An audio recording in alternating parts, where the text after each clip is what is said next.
So, on this episode of Another Name for Everything, here we are, season 5, rounding toward the end, the farewell. We had a conversation about the third and final rung of this cosmic egg that Richard likes to teach. Today we talked about the story. But Paul, one of the things that I found so precious, tender, and moving is that you and I both had experiences this week that left us in this very tender-hearted, vulnerable place. And maybe because of that, we were able to have a conversation about the story that was through the lens of love. It wasn't up here in the mind. We weren't talking at it like a map maker. We were talking about it from the heart.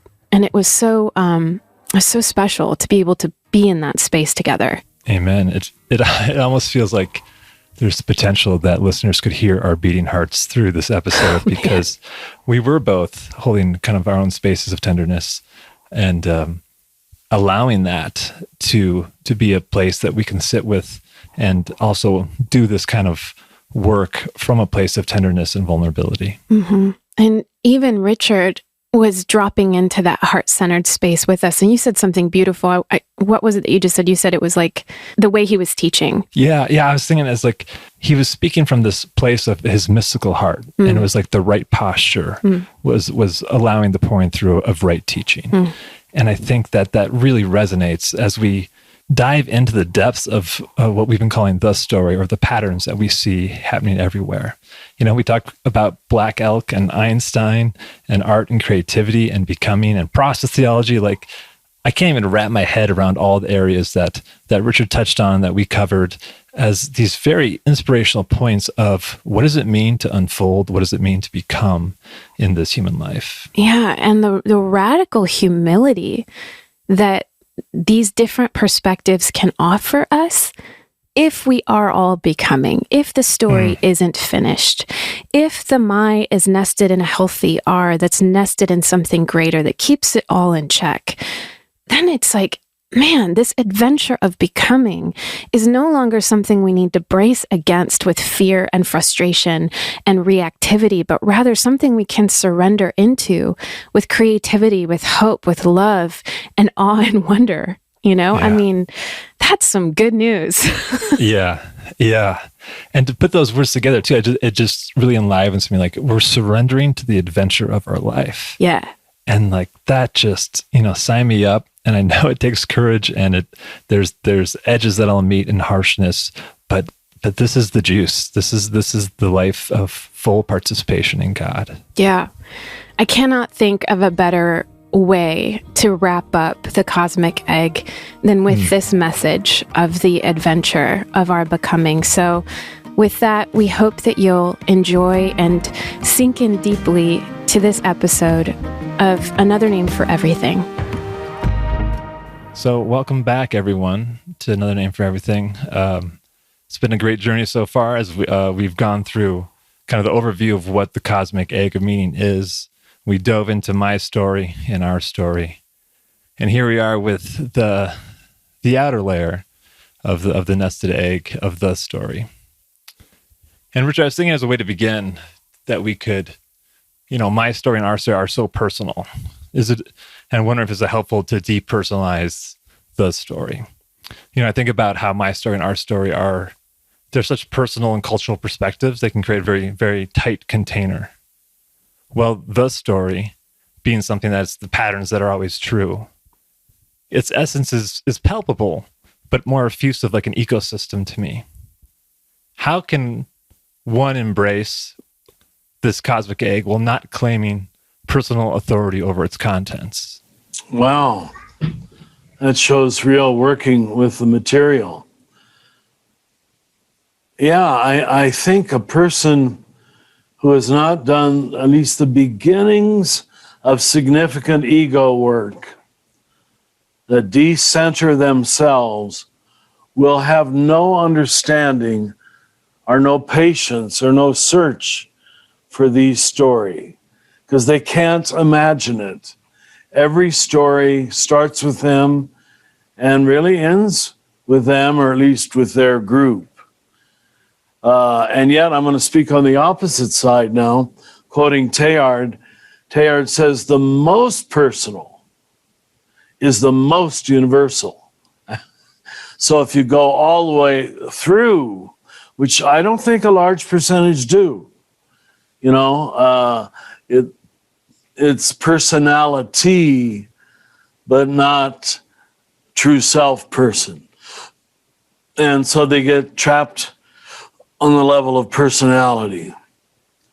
But if you go all the way through to true self, you start hitting upon the universal, the story.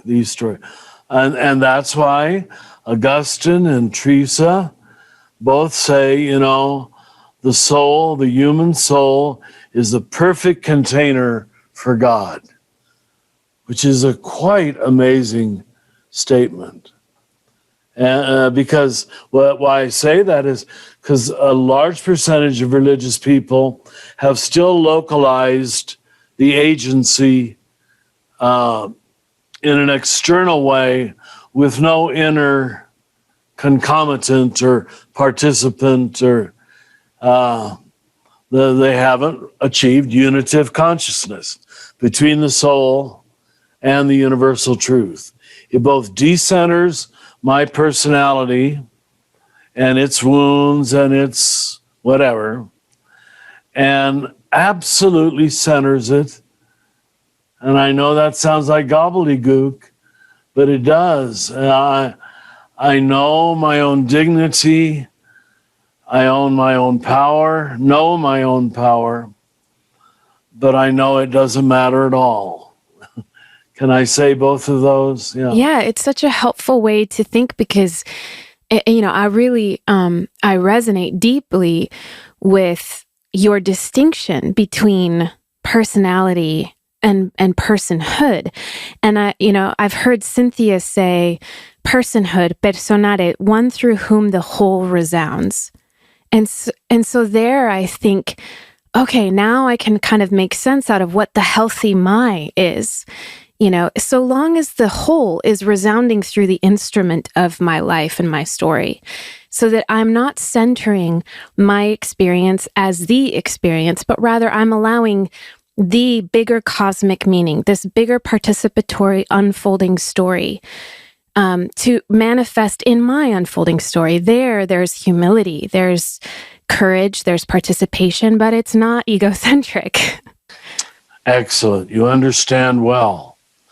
And I have to praise it because most don't. Most don't. They still think it's about their personality being right or best or powerful. And you got to get beyond that. It doesn't matter. Yeah, I love that. For me, it's part of what's helpful for me about thinking of the story as an ecosystem, where it's the patterns that are always present. But I also can't love the entire planet if I don't love a place. There has to be a particular place that I have to love, which is that gateway to see the connective tissue to the whole, as the persona that was just shared. But yeah, I think the playfulness of metaphors for me is really helpful to try it on in different containers like that. And I know you both know that's a very Trinitarian way of understanding persona, the flowing through of the larger life, just the way one life flows through the three persons of the Trinity. I know that seems high level to a lot of people, but it becomes the ultimate template that keeps clarifying personhood and keeps clarifying unity and diversity.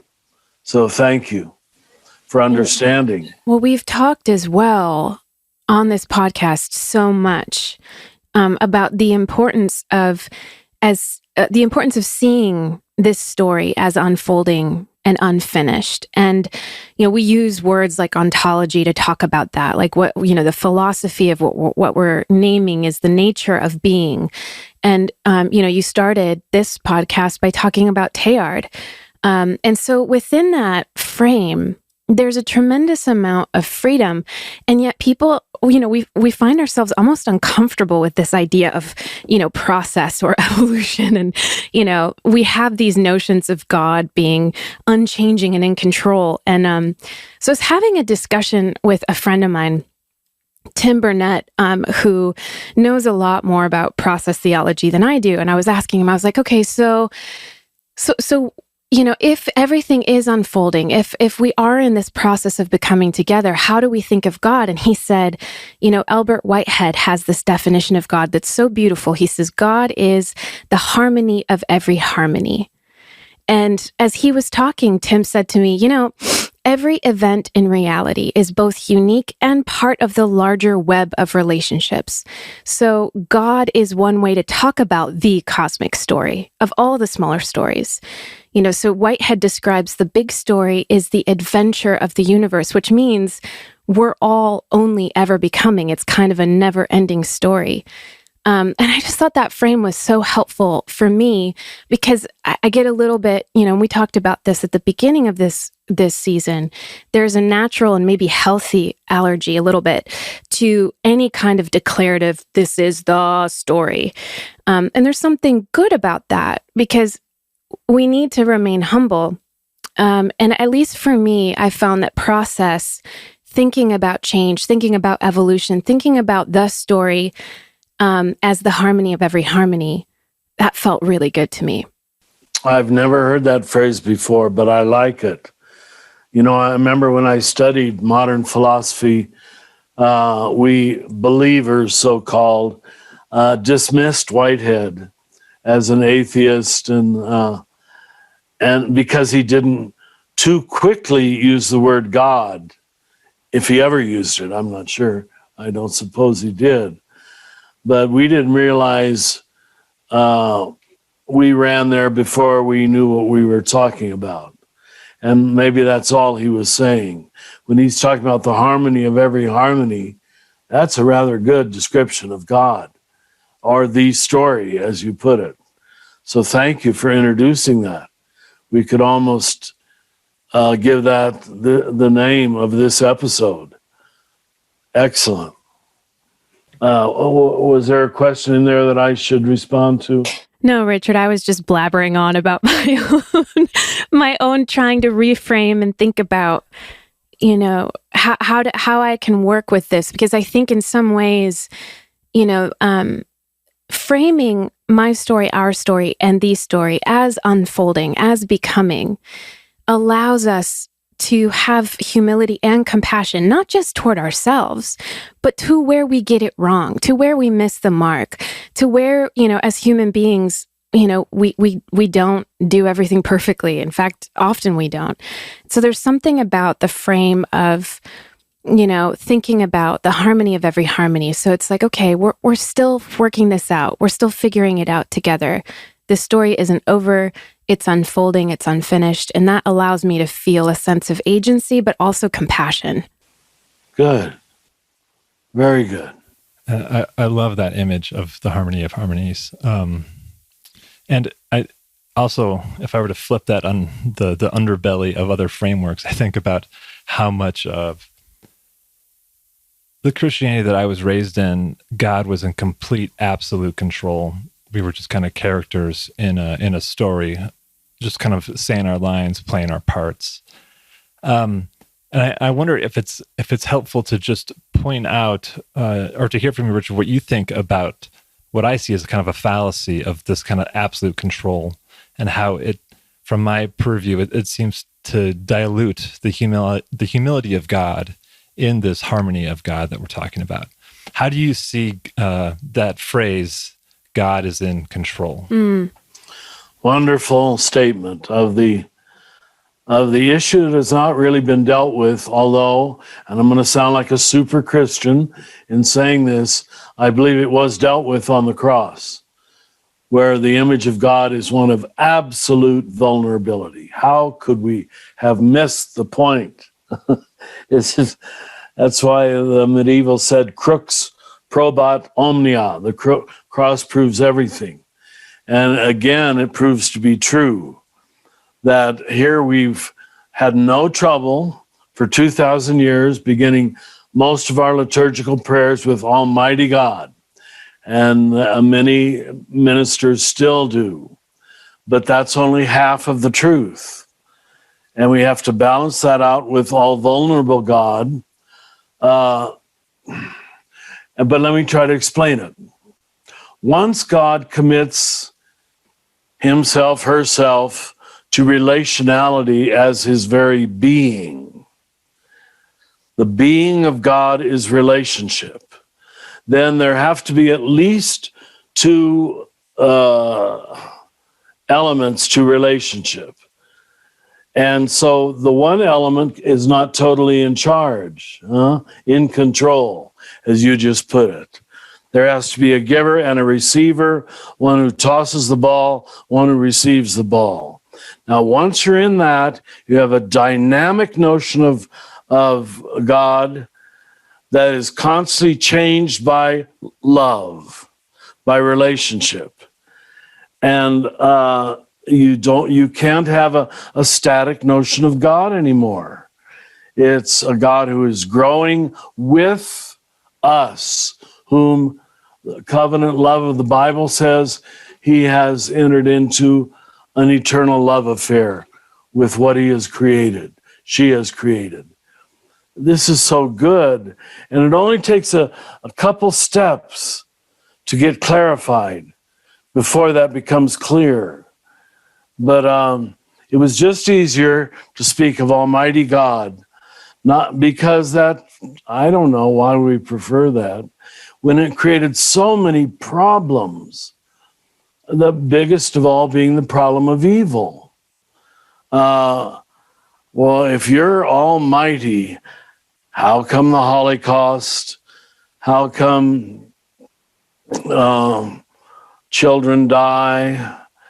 How come people starve to death? But once God is in the suffering, in the vulnerable, we have a way through, and dare I say even we have a way out of this tight box that can't be sufficient for the questions of our heart. If you need to make me try to unpackage that more, I'll try. No, that's so helpful, because I think, you've said, Richard, that both progressive thinking and traditional thinking can be a way of avoiding that great surrender to God.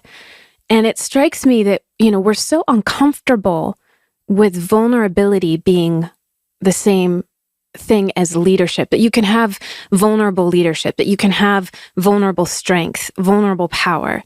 I'm aware of the ways in which we've used the story as a tool for domination, of wanting to subdue what we don't know, or the mystery of what's unfolding. So I wonder if, as a continuation of where you're at, this unpacking of the story, what are the ways that we've used the story collectively in religion as a weapon for oppression, silence, violence, out of that fear of trusting that vulnerable strength? I like where you're going. Thank you. The first most obvious thing, maybe I said it last session, but it bears repeating, is most of history, and I don't think I'm exaggerating, confused our story for the story. That's it in a nutshell. And once we took, German culture, our medieval culture, Catholic culture, as the same as the story, we got in major trouble. And it explains the immense pushback we have today against there even being the story. It's been so misused in most of history. So you can understand it's very unfortunate, but why people, the line, there are no meta-narratives. I refuse to enter into the conversation. There is no story that is always true. Now, insofar as that diminished or lessened or relativized, our absolutizing of our story, it's good. But once it led us into nihilism, nihil is the word in Latin for nothingness, we got into the trouble that we're in today. There is no basis for truth. In fact, you may not use the word truth. And I can be elected president while denying evident, obvious truth. I don't know how you build civilization, because what happens at that point is everybody is thrown back on their own individualism. If there's no meta-narrative, things like the hero's journey, things like the Paschal mystery, things that say, you know, I can trust that anywhere all the time. It's true. I don't know how you create conversations with the Arab states or the African indigenous peoples. I don't know how you show respect for them until you recognize those elements of universality that they all have and kneel before them. St. Francis told us, now this is in the 13th century, which wasn't very common to talk this way, if at all. He said, if you find even a single piece of paper with a word of the Quran written on it, a sentence, kiss it and place it on the altar. 13th century, in the middle of the Crusades, he was willing to honor universal truth. But that shows the highest level of spiral dynamics, which we'd call the yellow and turquoise levels, which most don't get there. The most that the secular, sophisticated, educated, academic West is getting is to the green level. And it's creating a lot of problems when the green level thinks it's the turquoise level. And yeah, I just discovered a whole bunch of YouTubes on that yesterday when I discovered there is a YouTube channel. So if you don't know what I'm talking about with spiral dynamics, it's on YouTube. I thought you were going to say, Richard, if you don't know what I'm talking about when I'm referencing YouTube, there's a thing called YouTube. I'm the slow one, not most of the people who are listening. No. Before everyone rushes to YouTube to look it up. Richard, you've brought up St. Francis and those who are true elders and these wisdom bearers that live in all three layers of the cosmic egg and what that looks like. And, you know, I've heard you speak before about how it's not like you pass from one story to the next and then you land at the story, but it's all happening simultaneously. And, you know, thinking of Francis and others, you know, there's this art of contemplative leadership in that when one is able to hold that post within all three and live in that spiral. In what ways do you see contemplative circles thriving in this? And where do you see needed growth to be in all three simultaneously? Boy, you ask good questions. Well,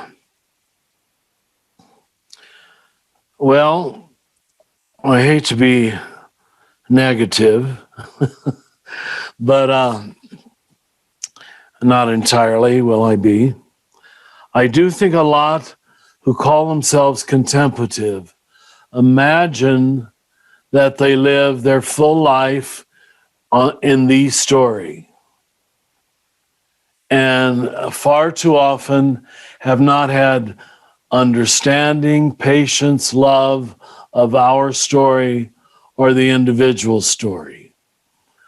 It's the person who can move almost effortlessly between speaking of God and caring for this little distracting person in front of me. and can honor the things of culture, doesn't feel they're being secular because they're going to a concert or an art museum. That's our story. It enriches your understanding of my story. And if it's good art and good music, without doubt, it will confirm and point to the story. So I'm afraid there's still too much false contemplation. I don't know what else to call it. People who think they dirty themselves by caring about the poor Palestinians, for example. No, I don't have a time to get sullied by that political debate.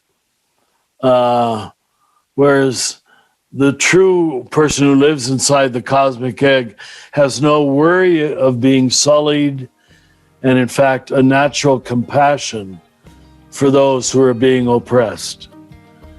And it is just, without any doubt, the dance of dances, the art form of art forms, to know how to do both at the same time.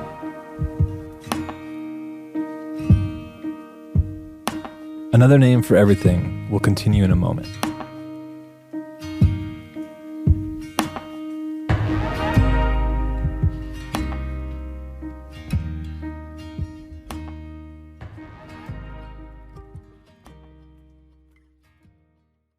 We have this way of idolizing, and we idolize teachers, we idolize institutions, we idolize ourselves for thinking ourselves as living the story, or figuring out what the map is. And, you brought up Ken Wilber a minute ago, and it's, it strikes me that this is another area in which we have to have the humility of seeing ourselves in process, and seeing our wisdom, our knowledge is being in process, because while Ken offers us really beautiful, helpful tools and ways to think about reality, it's not the only tool in the shed.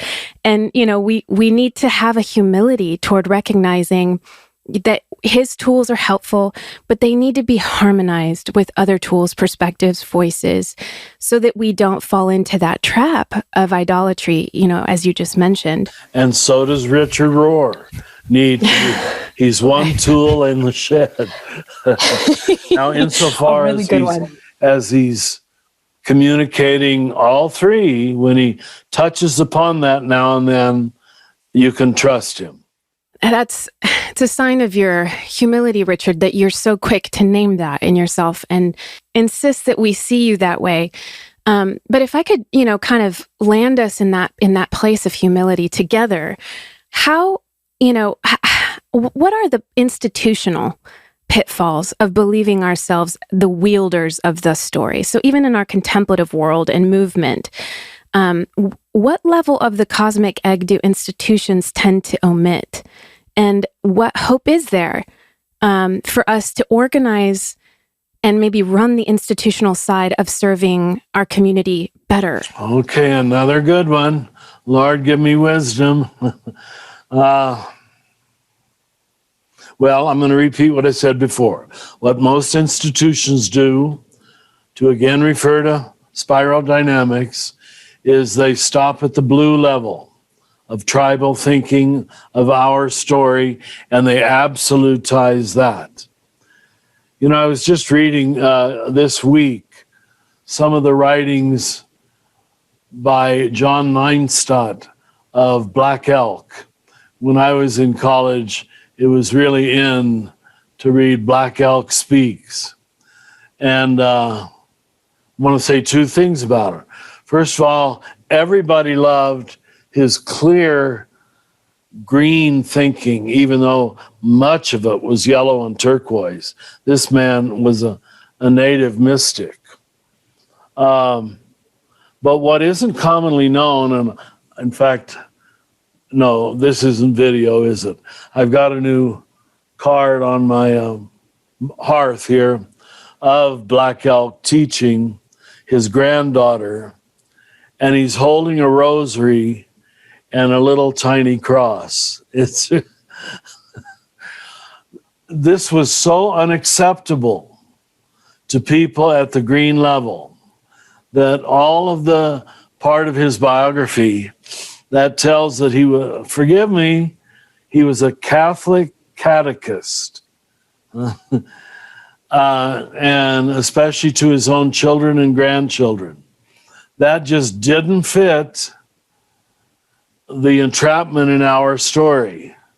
We really don't like mystics who well, we love him as long as he puts indigenous religions top and is a good green, but realizing he was more than green, that Black Elk said the rosary and taught catechism. I mean, it's even shocking to me, a Catholic. And this would have been the last and previous centuries. This is quite amazing. So you see how both the left and the right don't like the story. Neither one of them. It utterly assaults their arrogance that I've got the final explanation in wherever I am, and I am it. C'est moi. How do we defeat that? Well, we can't defeat it. God does, but we here we get back to our notion of vulnerability.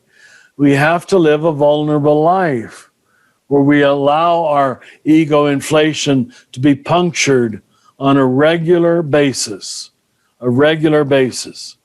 And I don't know too many people who do that. I really don't. Most substitute my or our for thee. And it's reminding me a little bit, as you just said that, puncture the ego inflation. And I was thinking about the difference between being a creator and trying to enforce machinery. You know, to be a creator, or even I was trying to think like institutionally, what's the right posture? And I think if the posture is of creatives, then there's a softness and a constant listening, a constant reevaluation, a constant recognition that we are servants of the larger story flowing through us like instruments. So this is not about us, right? It's not about our ideas of what we think we're going to go out and do in the world and accomplish and kick ass in and whatever. You know, so, but that's a very different posture institutionally than that of machinery, of like, we're going to go, we're going to do, we're going to make, we're going to, you know, that kind of engine that just runs and pushes over and can squelch that kind of permeability of love that you're naming. Thank you. This brings to mind for me just the thoughts around, you know, I think of institutions as trying to create a sense of order and momentum, energy to serve the world. And I think about in Jewish scriptures, right, the themes of order and chaos is very much at play. And, you know, to fall into chaos is just nihilism, you know, to not try to have some sort of order to find your way through. And I know that we've talked many times on this podcast about the tragic absurdity of reality. So I'm wondering, Richard, do you have the sense that the wisdom of the story is leaning into the awkwardness of the dance between order and chaos? And it feels awkward, like a junior high dance, that we only discover the depth dimension by stepping into it, by going through it, to find this depth dimension that will sustain the my story and our story, that it's going to feel awkward. How does that land with you? Brilliant beyond your years. See, that's exactly it. If someone really has the story, it's going to be the inclusion of paradox, mystery, disorder, the uncertainty principle, black holes inside the explanation of order. And that's the trouble. Up to now, most order was too much order. Most of the story was a Loctite, explanation, what we would now call rationalism. It allows no wiggle room, no exceptions, no failure. The genius of the gospel, as I see Jesus teaching it, is the incorporation of chaos. Now we call it chaos theory. Isn't that interesting? Inside of order. And anybody who offers you the story, who does not have patience with exception, remember that phrase, the exception proves the rule. Excellent. That's it. But no one told me as a little Catholic I could believe the exception proves the rule. No, follow the rule. So we ended up not being people of the gospel ourselves. But is there a way to really affirm a cosmic order? And I got to add, which only God can fully know and understand, and to affirm exception without making exception the new chaos or order, or disorder, I don't know which it is. And that's the period of history we're in right now. The several groups who are each making their choice for one or the other, but calmly and lovingly reside inside of order. The mystics would say, you can't hold yourself there. You are held inside of the divine order. You can't figure it out. That's why faith was praised so much, while being quite patient with disorder. I remember as a deacon in Dayton, Ohio, when I got to do an urban plunge. They were really in, I don't know if you use that term anymore, and live and work in the inner city. And I met these nuns who'd been working down there for years, and they didn't bat an eye at the stories of prostitutes and drug addicts and rape. And yeah, this is part of the deal. This is the tragic human situation. And this is where we have learned the school of love. This is just so good. But I don't mind saying almost all of those nuns that I worked with were at least middle-aged. The zealous young person just can't usually have a container to hold that much disorder. They want to purify it. They want to free themselves from it. They want to convert it by the 5 rules of, what were they called? The little booklets you evangelicals used to give out. Are you talking about like the ways to salvation? What did you say, Corey? Tracks. The 5 little tracks. Yeah, that's it. Yeah.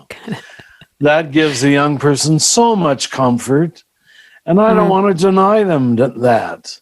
Yeah, I had it. I had my catechism. That zealotry, though, that you're talking about is, and it's funny. I'm laughing because you're talking about middle age, and I'm like, oh man, I'm staring down a few more years till 40 here, and I'm like, oh, okay. I'm only just beginning to taste that settling into not needing to know everything, dominate everything, have an answer for everything. That edge that's always pushing, with violence, if I may say so, like an edge of like attack toward myself and all mystery. And, it's, Richard, you have a lot of wisdom about this, but the real beginnings of a second half of life emerging in a chronological way. Some of this is just part of being human, that we reach this point in our lives where we can relax our intensity at needing to know so that we can make space for unknowing to move us into love and humility. I can feel that happening in my own life. We don't know, we really don't, what a treasure we have. Kings and prophets have longed to hear what you have heard and see what you have seen. But the reason most of our world cannot find peace is because of this. They insist on one or the other, order or chaos. So I want to ask a question about the in-between path between order and chaos when we find ourselves in places of discernment in our own lives. You know, Richard, what do we discern with or against, you know, when our lives are in that transitional place of being remade, or our world is being remade, as it is all the time, but especially right now? You've talked a lot on this episode about love, and in other episodes, you've talked about the epistemology of love. Would you say that love becomes then the melody that we can tune the my, our, and the story to? And if so, what does that look like? Well, we just should increase your salary. Of course, that's it. Only love has the patience, has the broad-mindedness, without being silly-mindedness. There is a lot of immature love. That's silly mind. That's not great mind. And it always backfires. So, yeah, you just named it. And the loving heart, first of all, will recognize non-love almost immediately. That's what we mean by reading souls.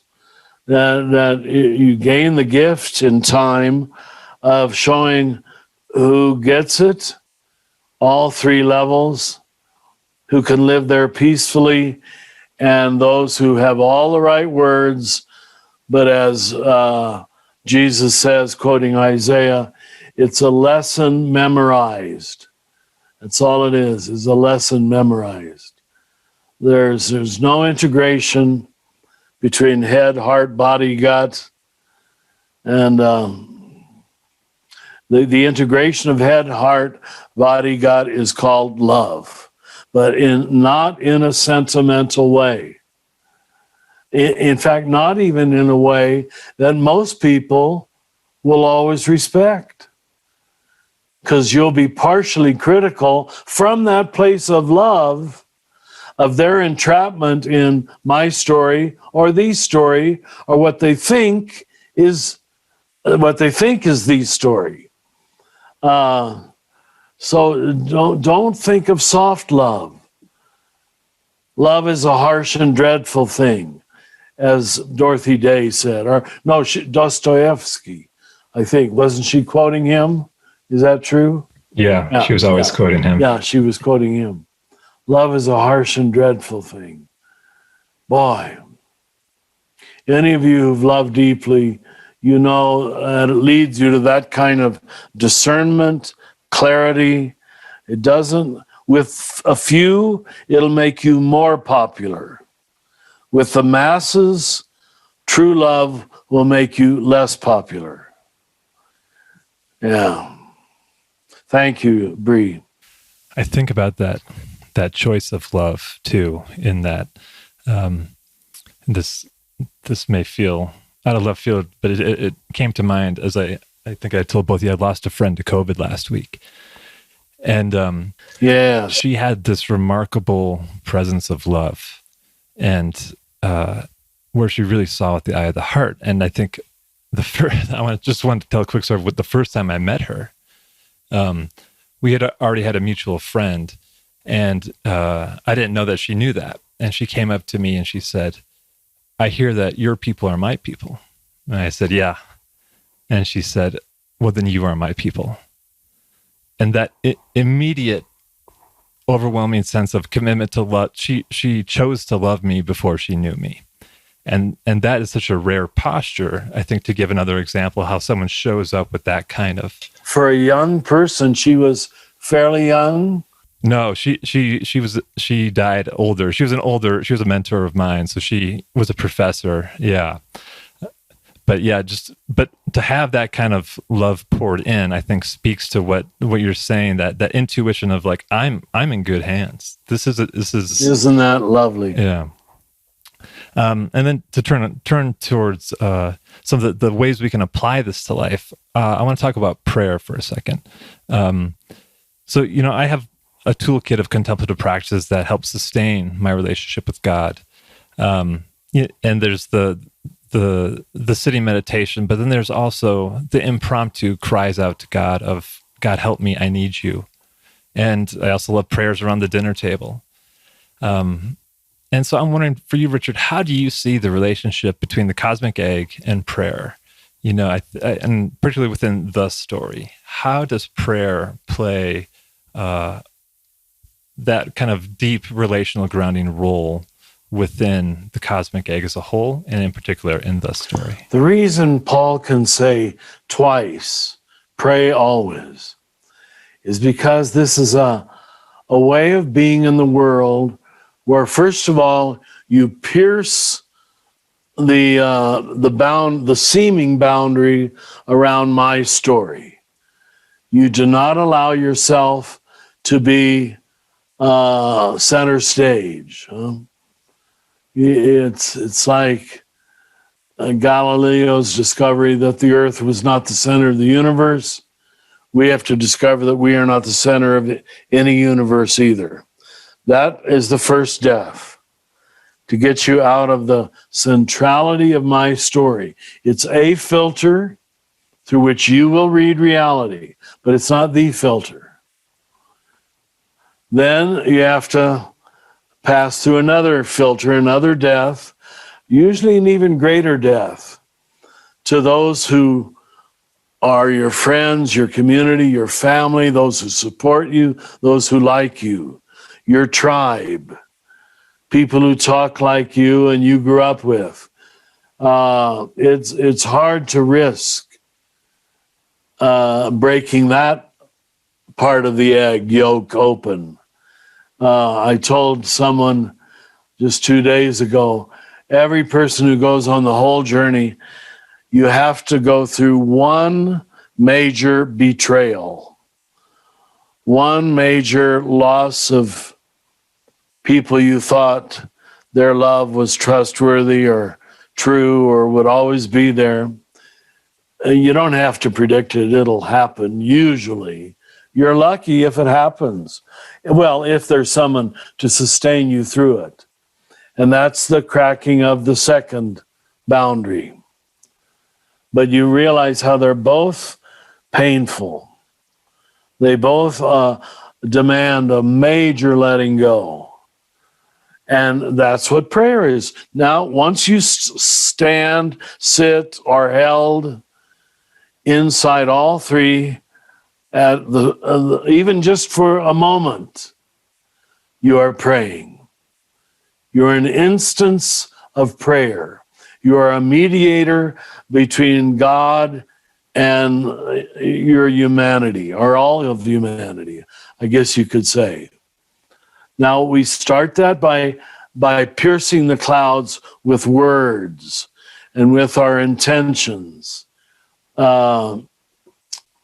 Eventually, we do it beyond words, just by our desire and our intentions again, but now they become much more purified, if that makes any sense, where my first intention is not, how will this make me look? Will this make me money? Will this gain me a promotion? And that's the whole middle of life, the falling away of those lesser motivations, those lesser intentions. So if you're not doing your work, I can tell you for sure, they will not fall away. You will have all the outer coating of a prayerful person, but prayer is you using God, not God using you. Can you feel the absolute difference? Yeah. Thank you.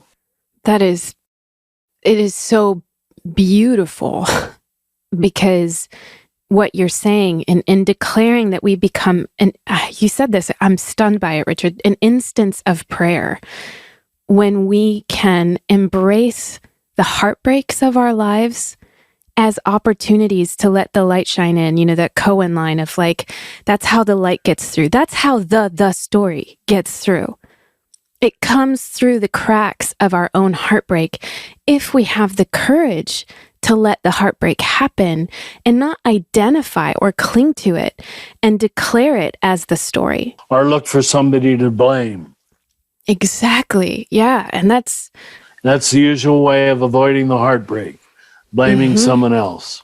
Yeah. And if people who are still at the blaming stage will all follow you there, which makes you only feel more righteous. Yeah. The spiritual journey is 1,000 dyings. It really is. And yet I promise you, and you know it already, there's joy on the other side, not darkness, but joy to have such freedom. Well, that's exactly where I was going to go with it, which is that you're describing a liberation. Liberation from the stories that have been given to us, the labels that have been oppressing us, the ways in which we have been oppressing ourselves and others, and a release into the reality of our relational wholeness, which is what you've been describing all along, Richard, as the universal Christ. That is the story, resounding in everything. You know, that is love. Manifesting in everything, if we have the courage to allow and see it and serve it. Thank you. And it does not demand that you are a member of the Christian religion. In fact, sometimes that will be an obstacle to the universal Christ, because you're overplaying our story, your tribal symbol, instead of using the tribal symbol as a universal symbol. Now, that's what the book of Revelation and Paul are doing when they call the Christ the Alpha and the Omega. That's a good metaphor to bring in. The Alpha and the Omega language is looking for the story. He's looking for a cosmic truth. You know, this will interest you, Brie, because I know you're an artist. I was reading this week. Did both of you see in the news where about 4 years ago or so, they discovered this latest of Leonardo da Vinci's paintings called Salvator Mundi? No, didn't know that. Didn't know that. You didn't? No. Well, what's wrong with you? I just...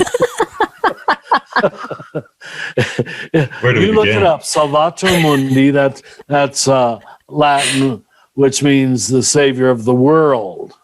But what was very telling about it, and the most beautiful part of the painting, it like a king, Jesus is holding an orb. But what people, after now 5 years of observing it, notice that it's not the orb of the world. It's an orb that's translucent. It's the orb of the universe. And that Da Vinci could think this way in the 14th century. Wow.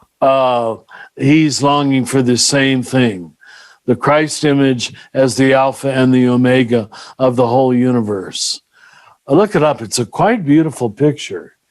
And once you see the depth of it, you say this might just be a Da Vinci, who clearly was a bit of a mystic.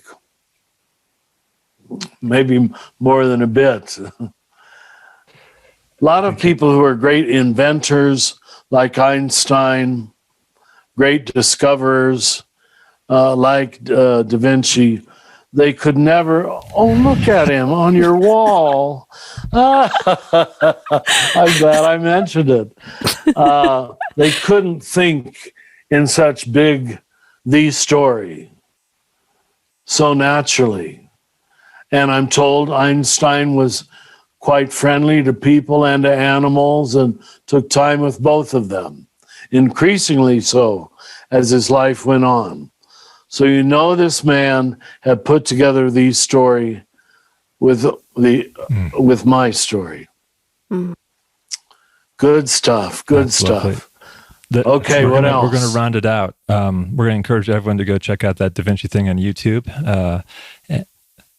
Salvator Mundi, Savior of the world. Yeah. See the picture. And notice how you can look through the globe, and it's not the world. Yeah. Well, you two are a delight. You just pull good things out of me. At least I hope they're good things.